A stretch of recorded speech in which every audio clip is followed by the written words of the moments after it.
O ministro da Justiça, Sérgio Moro, foi ontem à comissão especial da Câmara que debate a prisão em segunda instância. E ele disse que não importa se essa mudança seja feita por meio de uma emenda constitucional ou então por projeto de lei. Nesse ponto eu sou adepto daquela velho ditame de sabedoria, né? Não importa a cor do gato, desde que ele pega o rato. O que é importante é o resultado final. Ele reforça a necessidade de mudança no entendimento do Supremo, né, que derrubou a prisão em segunda instância, e para ele a execução da sentença deve priorizar a área criminal. Sim, porque misturaram, né, a tributária, a fiscal, etc., né, para distorcer o real objetivo, que é punir exemplarmente os crimes que acontecem, né, nessa esfera criminal. E ele diz que é preciso priorizar a área criminal em vez de esferas cíveis e tributárias, como prevê o texto.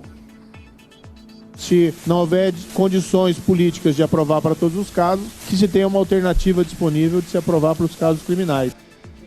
A sessão teve de ser encerrada depois que o deputado do PSOL, Glauber Braga, atacou o ministro Sérgio Moro. Sempre acontece isso quando o Moro aparece, né? Vamos ouvir aí a desfeita feita. Querem que a milícia no Brasil não seja devidamente apontada como crime organizado, porque ela faz parte da estruturação do projeto de poder dos senhores. E eu não tenho outra coisa a dizer a não ser chamar um ministro da Justiça que blinda a família Bolsonaro em relação a esses temas de capanga da milícia. É isso que ele é. O senhor não tem fato, o senhor não tem argumento, o senhor só tem ofensas. O senhor é um desqualificado para o exercício desse cargo. Eu vou, deputado, vocês estão, eu quero passar adiante as falas e vocês estão permitindo que se crie um fato político com isso. A sessão está encerrada. Que baixaria, né?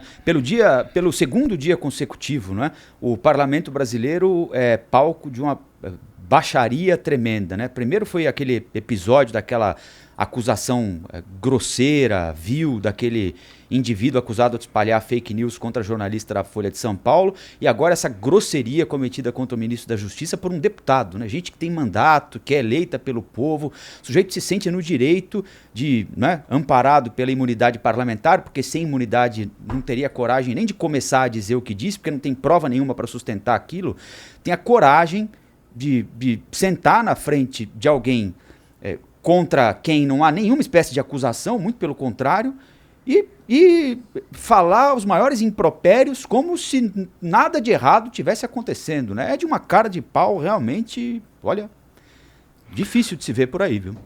Uma cara de pau, mas esse sujeito é um moleque, né? A atuação parlamentar desse deputado é uma coisa para lamentar mesmo, né? E foi o que aconteceu ontem. Quer dizer, o sujeito que não consegue se destacar pela atuação como deputado, com a apresentação de projetos decentes, com intervenções que de fato honrem e justifiquem o mandato, né, que ele foi conferido pelo povo do Rio de Janeiro, ele faz isso. Como é que ele faz para aparecer? Ele simplesmente insulta um ministro de Estado, né?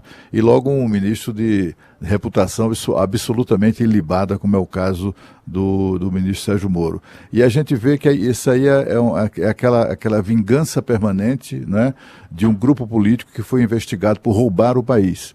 Eles não perdoam o fato de que houve no Brasil um ministro, né, um cidadão, que mostrou que ainda há juízes no Brasil, que foi o caso do Sérgio Moro, né? Para usar, parafraseando aí uma frase da história.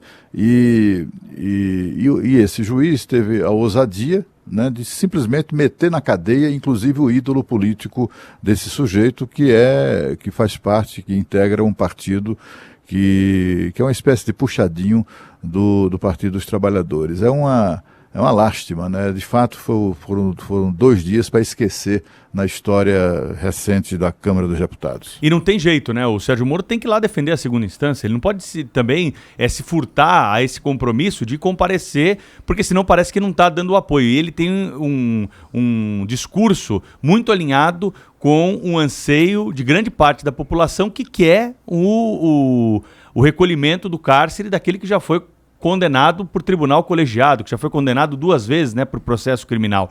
O Sérgio Moro é muito coerente na posição dele a respeito desse assunto. Sempre defendeu a prisão em segunda instância, sem sombra de dúvida, das principais vozes aí para tentar levar esse assunto em diante. A gente sabe que há muita resistência no Congresso Nacional para isso e não tem outra forma. Ele precisa comparecer a essas reuniões. E lamentável que alguns deputados tenham essa postura, que a gente não tenha um debate saudável aí sobre o tema, porque dá para entender também que há um outro ponto de vista. Aliás, nesse caso aí, são várias as propostas para a mudança da nossa legislação penal para incluir a possibilidade do momento da prisão daqueles que são condenados. Tem gente que defende prisão após primeira instância, tem gente que defende prisão após segunda instância, tem até uma tese levantada no próprio Supremo Tribunal Federal para a prisão após terceira instância, e aqueles que defendem o modelo atual vigente, que é a prisão após o esgotamento dos recursos. Se vai ter menos a decisão do Tribunal do Júri, porque o Supremo também se tocou que faltou explicar como é que ficaria uma decisão soberana do Tribunal do Júri, que é a primeira instância, mas que tem validade, né? Como se fosse o último recurso. E eu já trouxe aqui a informação que o pacote anticrime mudou isso para aqueles que são condenados a mais de 15 anos.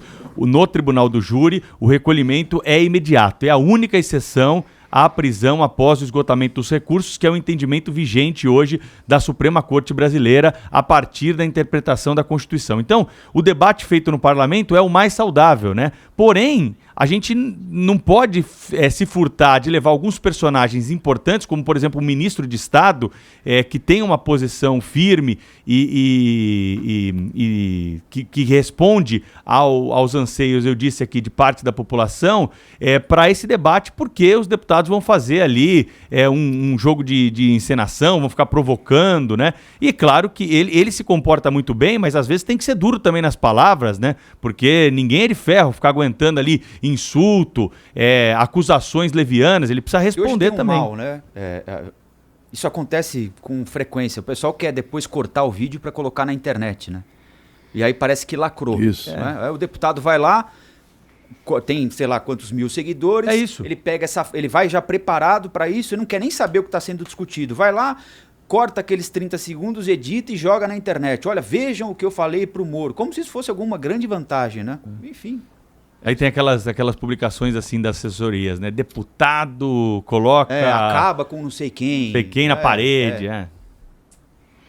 Pois é, esse camarada é de fato um deputado medíocre, né? Ele é do baixíssimo clero, o que na esquerda não é uma coisa muito comum, né? Em geral até por serem motivados pela ideologia, pela luta ideológica, os deputados de esquerda são mais protagonistas, assumem um certo protagonismo.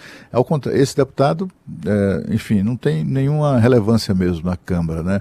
Talvez por isso ele fique produzindo coisas dessa natureza. Estamos no ano eleitoral, enfim, há uma série de coisas que podem explicar aí o comportamento mal educado desse parlamentar. Agora, é preciso lembrar que, muito embora estivesse na casa dele, né, no parlamento, ele não está imune a um processo, né? O ministro Sérgio Moro pode processá-lo, sim, pelas palavras, pelos insultos, pelas ofensas que ele pronunciou.